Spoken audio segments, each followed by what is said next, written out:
शिव समा रहे मुझ में और मैं शून्य हो रहा हूँ। जय बोले दोस्तों, भोलेनाथ सबके साथ। तो गुरु भाई के 440 वोल्ट करंट अफेयर इस यूट्यूब चैनल में आप सभी का स्वागत है दोस्तों। तो दोस्तों आज दिनांक 11 दिसंबर 2021 के महत्वपूर्ण करंट अफेयर डिस्कस करेंगे दोस्तों। तो दोस्तों चलिए शुरू करते हैं। गुरु भाई के जानदार जबरदस्त जिंदाबाद लाजवाब 11 दिसंबर 2021 के महत्वपूर्ण करंट अफेयर्स दोस्तों। तो दोस्तों हाल ही में 10 दिसंबर को मानवाधिकार दिवस के रूप में दोस्तों मनाया गया। तो दोस्तों 10 दिसंबर को ह्यूमन राइट्स दिवस के रूप में मनाया गया। और दोस्तों यूनाइटेड नेशन के द्वारा मानवाधिकारों को ह्यूमन राइट्स के सार्वभौमिक घोषणा को 1948 में 10 दिसंबर को ही अपनाया गया था। तो दोस्तों इसीलिए हर साल 10 दिसंबर को ह्यूमन राइट्स डे के रूप में अपन मनाया जाता है दोस्तों। तो दोस्तों 2021 की थीम क्या थी दोस्तों ह्यूमन राइट्स दिवस की? Equality, reducing inequality and advancing human rights. तो दोस्तों 10 दिसंबर को मानवाधिकार ह्यूमन राइट्स डे के रूप में अपन ने मनाया। और दोस्तों 10 दिसंबर को ही पशु अधिकार दिवस के रूप में भी मनाया जाता है। और दोस्तों 10 दिसंबर को ही नोबेल पुरस्कार दिवस के रूप में भी मनाया जाता है। क्यों? क्योंकि अल्फ्रेड नोबेल जी की पुण्यतिथि 10 दिसंबर को ही होती है, इसीलिए अपन 10 दिसंबर को ही नोबेल पुरस्कार दिवस के रूप में भी मनाते हैं दोस्तों। तो दोस्तों 10 दिसंबर को अपन ने 3 दिवस मनाए: मानवाधिकार दिवस, ह्यूमन राइट्स डे, पशु अधिकार दिवस, नोबेल पुरस्कार दिवस। तो दोस्तों 10 दिसंबर को मानवाधिकार दिवस, पशु अधिकार दिवस और नोबेल पुरस्कार दिवस के रूप में अपन ने 3 दिवस मनाए। नेक्स्ट पे चलते हैं। तो दोस्तों हाल ही में असम राज्य में रिहैब प्रोजेक्ट शुरू किया गया। तो दोस्तों असम में मानव और हाथियों के बीच संघर्ष को रोकने के लिए रिहैब प्रोजेक्ट को शुरू किया गया। रिहैब का फुल फॉर्म क्या होता है दोस्तों? Reducing elephant human attacks using tiny बीज। तो दोस्तों यह प्रोजेक्ट केवीआईसी ने शुरू किया है। खादी विलेज इंडस्ट्रीज कमीशन ने यह प्रोजेक्ट शुरू किया है। तो दोस्तों KVIC head Shri Vinay Kumar Saxena launch the project rehab at Marnoi village in Goalpara जिला इन असम। तो दोस्तों 2014 से लेकर 2019 तक 332 लोग एलिफेंट्स अटैक में शिकार हुए, मारे गए, इसीलिए यह प्रोजेक्ट रिहैब को शुरू किया गया है। और दोस्तों मानव बस्तियों और जंगल के बीच में मधुमक्खियों की पेटियां लगाई जाएंगी, जिससे मानव और हाथियों के बीच संघर्ष को रोका जा सकता है। तो दोस्तों हाल ही में असम राज्य में reducing elephant human attacks using tiny बीज प्रोजेक्ट रिहैब को शुरू किया है दोस्तों असम राज्य सरकार ने। नेक्स्ट पे चलते हैं। तो दोस्तों हाल ही में ओडिशा राज्य के मुख्यमंत्री ने तकनीकी अमोनियम नाइट्रेट परिसर की आधारशिला रखी। तो दोस्तों ओडिशा राज्य के मुख्यमंत्री नवीन पटनायक जी ने तकनीकी अमोनियम नाइट्रेट परिसर की आधारशिला रखी। तो दोस्तों 2200 करोड़ रुपए की परियोजना है यह। और दोस्तों यह प्लांट लेटेस्ट टेक्नोलॉजी से लैस है और यह टेक्नोलॉजी से यह प्लांट सबसे सेफ और यह लोवेस्ट पॉसिबल एमिशन फेंकता है दोस्तों। और दोस्तों यह प्लांट स्मार्ट केम टेक्नोलॉजीज का प्लांट है। यह plant Tata steel industrial park इन गोलपारा उड़ीसा में है दोस्तों। और दोस्तों इस प्लांट की वजह से 1500 नौकरियां पैदा करेगा दोस्तों यह प्लांट।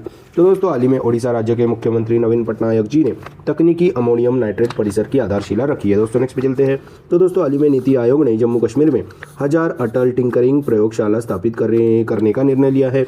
तो दोस्तों जम्मू कश्मीर के 1000 शिक्षण संस्थाओं में शुरू की जाएगी अटल टिंकरिंग लैब। तो दोस्तों टिंकरिंग लैब क्या होता है? तो दोस्तों टिंकरिंग लैबों में बच्चों को वैज्ञानिक सिद्धांतों के बारे में जानकारी एवं जागरूकता मिलेगी और दोस्तों विज्ञान के प्रति स्टूडेंट्स में रुचि पैदा करेगी दोस्तों यह अटल टिंकरिंग प्लांट्स लैब दोस्तों। और दोस्तों यह 187 लैब इस वर्ष के अंत तक शुरू की जाएगी। और यह 187 लैब सरकारी स्कूलों यानी कि केंद्रीय विद्यालय, जवाहर विद्यालय, ऐसे अन्य स्कूलों में जो कि सरकारी हो उसमें शुरू की जाएगी। और बाकी अन्य लैब शिक्षण संस्थानों में प्रस्तापित की जाएगी। तो दोस्तों केंद्रीय विद्यालय, जवाहर विद्यालय और अन्य प्राइवेट स्कूलों में यह अटल टिंकरिंग लैब प्रयोगशाला स्थापित की जाएगी दोस्तों। तो दोस्तों हाल ही में नीति आयोग ने जम्मू कश्मीर में 1000 अटल टिंकरिंग प्रयोगशाला स्थापित करने की घोषणा की है दोस्तों। नेक्स्ट पे चलते हैं। तो दोस्तों हाल ही में भारतीय क्रिकेट टीम के नए one day international ODI captain Rohit Sharma ji को बना दिया गया है। तो दोस्तों विराट कोहली को हटाकर अभी भारतीय क्रिकेट टीम के वनडे इंटरनेशनल के captain, ODI captain Rohit Sharma बने हैं दोस्तों। नेक्स्ट पे चलते हैं। तो दोस्तों हाल ही में मध्य प्रदेश राज्य सरकार ने अपने 2 शहरों के लिए कमिश्नरी सिस्टम लागू किया है दोस्तों। तो दोस्तों भोपाल और इंदौर शहर के लिए कमिश्नरी प्रणाली मध्य प्रदेश राज्य सरकार ने लागू की है। तो दोस्तों मध्य प्रदेश के मुख्यमंत्री शिवराज सिंह चौहान के ऐलान के बाद प्रदेश की राजधानी भोपाल और प्रदेश की आर्थिक राजधानी इंदौर में कमिश्नरी सिस्टम को लागू किया है। तो दोस्तों इंदौर और भोपाल शहर में कानून व्यवस्था को बेहतर करने के लिए कमिश्नरी प्रणाली को लागू किया है। तो दोस्तों कमिश्नरी प्रणाली क्या होती है? फिलहाल पुलिस अधिकारी कोई भी फैसला लेने के लिए स्वतंत्र नहीं होते और आकस्मिक परिस्थितियों में डीएम, मंडल कमिश्नर या शासन के दिए निर्देश पर ही पुलिस काम कर पाएगी। इसीलिए दोस्तों कमिश्नरी प्रणाली लागू की गई है और दोस्तों कानून व्यवस्था को बेहतर करने के लिए कमिश्नरी प्रणाली को लागू किया है दोस्तों। तो दोस्तों हाल ही में मध्य प्रदेश राज्य सरकार ने भोपाल और इंदौर शहरों के लिए कमिश्नरी प्रणाली को लागू करने की घोषणा की है दोस्तों। नेक्स्ट पे चलते हैं। तो दोस्तों हाल ही में रिजर्व बैंक ऑफ इंडिया ने पेटीएम पेमेंट्स बैंक को अनुसूचित बैंक का दर्जा दिया गया। तो दोस्तों पेटीएम पेमेंट बैंक को भारतीय रिजर्व बैंक अधिनियम 1934 की दूसरी अनुसूची में शामिल किया गया है दोस्तों। इस सूची में शामिल करने बाद इसके वजह से अब पेटीएम पेमेंट्स बैंक अधिक वित्तीय सेवाएं और उत्पाद पेश कर पाएंगे और दोस्तों नए कारोबारी अवसरों का पता लगा सकता है दोस्तों अभी पेटीएम पेमेंट्स बैंक। और दोस्तों इसमें सरकार और अन्य बड़ी कंपनियों द्वारा जारी अनुरोध प्रस्तावों और प्राथमिक नीलामी में भागीदारी भी शामिल है दोस्तों। तो दोस्तों हाल ही में रिजर्व बैंक ऑफ इंडिया ने पेटीएम पेमेंट्स बैंक को अनुसूचित बैंक का दर्जा दिया गया है दोस्तों। नेक्स्ट पे चलते हैं। तो दोस्तों हाल ही में छत्तीसगढ़ में institute of driving and traffic research का उद्घाटन किया गया। तो दोस्तों छत्तीसगढ़ के अटल नगर शहर में institute of driving and traffic research का उद्घाटन किया गया। और दोस्तों आपको बता दूं कि अटल नगर कैसे बना, तो पहले एक शहर था नया रायपुर नामक, इसका ही नाम बदलकर अटल नगर रखा था। और दोस्तों छत्तीसगढ़ के इसी शहर अटल नगर में institute of driving and traffic research का उद्घाटन किया गया। और दोस्तों इस रिसर्च सेंटर में मारुति के विशेषज्ञ स्पेशलिस्ट लोगों को गाड़ियां चलाने के बारे में प्रशिक्षण देंगे, ट्रेन करेंगे, कैसे गाड़ियां चलती है, कैसे गाड़ियां बनती है, कैसे गाड़ी की मैन्युफैक्चरिंग होता है, यह सब भी उनको इस ट्रेनिंग के दौरान बताया जाएगा, प्रशिक्षित किया जाएगा। तो दोस्तों हाल ही में छत्तीसगढ़ राज्य के अटल नगर शहर में institute of driving and traffic research का उद्घाटन हुआ है दोस्तों। नेक्स्ट पे चलते हैं। तो दोस्तों हाल ही में भारत 2023 तक अपना मानव अंतरिक्ष मिशन गगनयान को लॉन्च करेगा। तो दोस्तों इसरो के द्वारा भारत 2023 तक अपना मानव अंतरिक्ष मिशन गगनयान को लॉन्च करेगा। तो दोस्तों स्पेस फ्लाइट मिशन को लॉन्च करने वाला भारत चौथा देश बना है। इससे पहले यूएस, रशिया और चीन के बाद यह स्पेस फ्लाइट मिशन को लॉन्च करने वाला भारत चौथा देश बना है। और दोस्तों इस गगनयान मिशन के माध्यम से कोई भी व्यक्ति पृथ्वी की निचली कक्षा तक का सफर कर पाएगा। और दोस्तों इस मिशन में पहला टेस्ट 2022 के मध्य में होगा। और दोस्तों पहले चरण में गगनयान का मानव रहित मिशन जीवन होगा। और दोस्तों इसके बाद 2022 के अंत में व्योम मित्र नामक रोबोट को भेजा जाएगा। इस रोबोट को इसरो ने बनाया है। और दोस्तों इस गगनयान को लॉन्च के लिए 500 से ज़्यादा इंडस्ट्रीज शामिल है दोस्तों। तो दोस्तों हाल ही में भारत इसरो के द्वारा 2023 तक अपना मानव अंतरिक्ष मिशन गगनयान को लॉन्च करेगा दोस्तों। नेक्स्ट पे चलते हैं। तो दोस्तों हाल ही में Shri Ram institute of India के कार्यकारी निदेशक सुरेश यादव जी का निधन हुआ। तो दोस्तों हाल ही में Shri Ram institute of India के कार्यकारी निदेशक मैनेजिंग डायरेक्टर सुरेश यादव का निधन हुआ है दोस्तों। तो दोस्तों सुरेश यादव हाल ही में बहुत चर्चा में रहे थे। तो दोस्तों सुरेश यादव जी ने कोविशील्ड वैक्सीन बनाने के लिए एक दोस्तों महत्वपूर्ण भूमिका निभाई थी, इसीलिए यह Shri Ram institute of India बहुत हाल ही में चर्चा में रहा था। तो दोस्तों हाल ही में Shri Ram institute of India के कार्यकारी निदेशक सुरेश यादव जी का हाल ही में निधन हुआ दोस्तों। नेक्स्ट पे चलते हैं।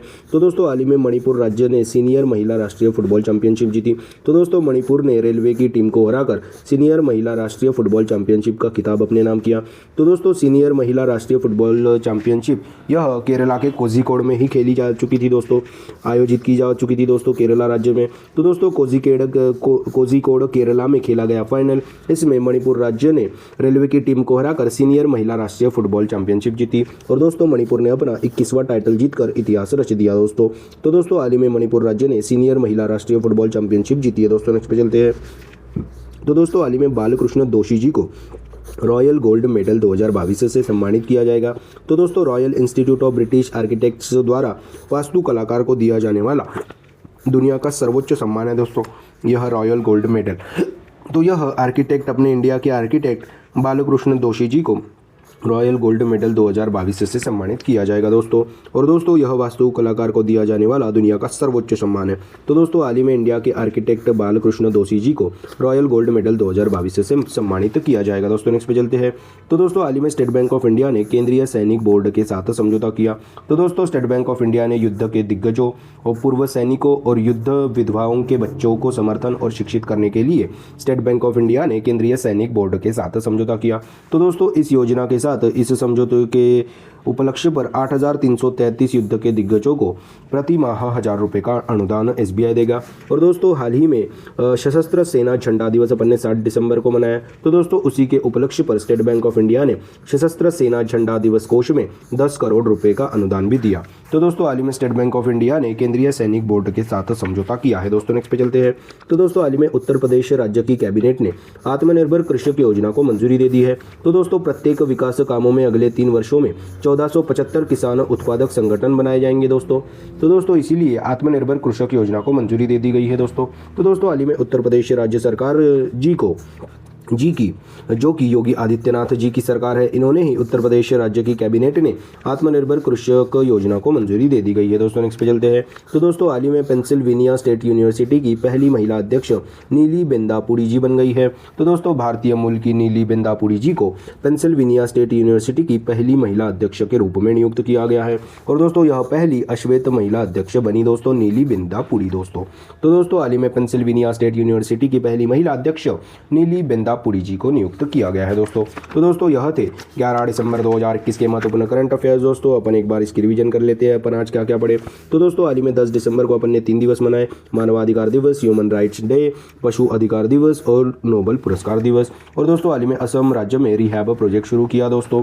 और दोस्तों हाल ही में ओडिशा राज्य के मुख्यमंत्री नवीन पटनायक जी ने तकनीकी अमोनियम नाइट्रेट परिसर की आधारशिला रखी। और दोस्तों हाल ही में नीति आयोग ने जम्मू कश्मीर में 1000 अटल टिंकरिंग प्रयोगशालाएं उगड़ने की घोषणा की है दोस्तों। और दोस्तों हाल ही में भारतीय क्रिकेट टीम के नए one day international captain Rohit Sharma ji बन गए हैं। और दोस्तों हाल ही में मध्य प्रदेश राज्य सरकार ने अपने 2 शहर यानी कि भोपाल और इंदौर के लिए कमिश्नरी प्रणाली को लागू करने की घोषणा की है।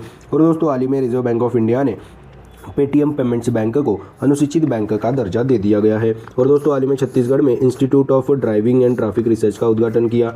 और दोस्तों हाल ही में भारत 2023 तक अपना मानव अंतरिक्ष मिशन गगनयान को लॉन्च करेगा। और दोस्तों हाल ही में श्रीराम इंस्टीट्यूट ऑफ इंडिया के कार्यकारी निदेशक सुरेश जाधव जी का निधन हुआ। और दोस्तों हाल ही में मणिपुर राज्य ने सीनियर महिला राष्ट्रीय फुटबॉल चैंपियनशिप जीती रेलवे को हराकर। और दोस्तों हाल ही में आर्किटेक्ट बालकृष्ण दोषी जी को रॉयल गोल्ड मेडल 2022 से सम्मानित किया जाएगा। और दोस्तों हाल ही में स्टेट बैंक ऑफ इंडिया ने केंद्रीय सैनिक बोर्ड के साथ समझौता किया। और दोस्तों हाल ही में उत्तर प्रदेश राज्य की कैबिनेट ने आत्मनिर्भर कृषक योजना को मंजूरी दे दी। और दोस्तों हाल ही में पेंसिल्वेनिया स्टेट यूनिवर्सिटी की पहली महिला अध्यक्ष नीली बेंदापुरी जी को नियुक्त किया गया है। तो दोस्तों यह थे 11 दिसंबर 2021 के महत्वपूर्ण करंट अफेयर्स दोस्तों। आशा करता हूँ आपको पसंद आए होंगे दोस्तों करंट अफेयर्स आज के। अगर पसंद आए होंगे तो दोस्तों लाइक कर दीजिए, कमेंट कर दीजिए। और दोस्तों ऐसे ही day to day current affair, उनकी रिवीजन क्लासेस और जनरल नॉलेज क्लासेस पाने के लिए गुरु भाई के 440 वोल्ट करंट अफेयर इस चैनल को सब्सक्राइब कीजिए, फॉलो कीजिए। और दोस्तों one liner current affairs PDF पाने के लिए हमारे टेलीग्राम चैनल को फॉलो कीजिए दोस्तों, link is in the description box below. This is गुरु भाई साइनिंग ऑफ। जय शंकर महाराज दोस्तों, जय बोले।